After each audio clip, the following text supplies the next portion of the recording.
Yearnings for peace mobilized thousands across Colombia this year.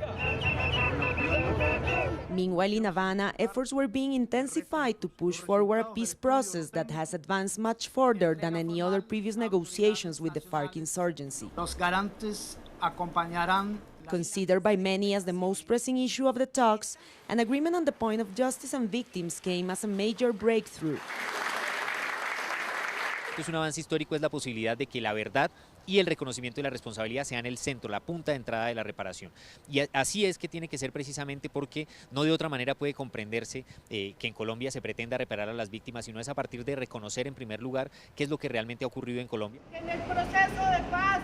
Within an agreement based on reparations, guarantees of non-repetitions and truth for the victims, all actors that have been involved are now expected to acknowledge their responsibility in a conflict that has left over 7 million victims and deep wounds. After 30 years of one of Colombia's most traumatic events, President Santos accepted the state responsibility and apologized for the forced disappearances during the 1985 military retake of the Palace of Justice. Hoy reconozco la responsabilidad del Estado. In a much more private and far more significant ceremony for the victims, the FARC asked the people of Bojayá for forgiveness for the 2002 events, when a homemade projectile aimed at paramilitary troops exploded instead in a church, killing dozens. Por quienes ojalá algún día seamos perdonados. El daño producido a la comunidad y a sus miembros es literalmente irreparable.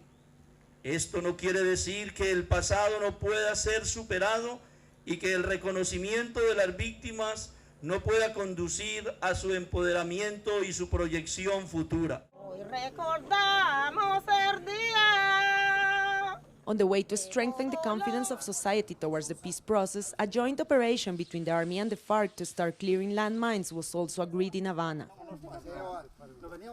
It was the first time Colombia was seeing battlefield enemies working together to create conditions of peace in the rural war zones.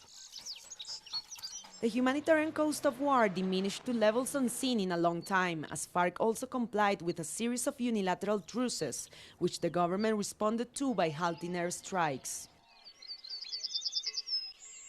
Se han salvado muchas vidas, ha retornado la tranquilidad a muchos lugares del país, y esto sin lugar a dudas tiene que ver con la decisión por parte de las FARC de avanzar en un cese al fuego unilateral y en general con todo lo que ha traído consigo el proceso de paz en La Habana. Nothing is agreed until everything is agreed is the principle of the negotiations in which a final peace deal has yet to be reached. However, this year brought for many a slight glimpse of a Colombia other than the one at fierce war. Natalia Margarita, Telesur, Colombia. Podemos dar a estos familiares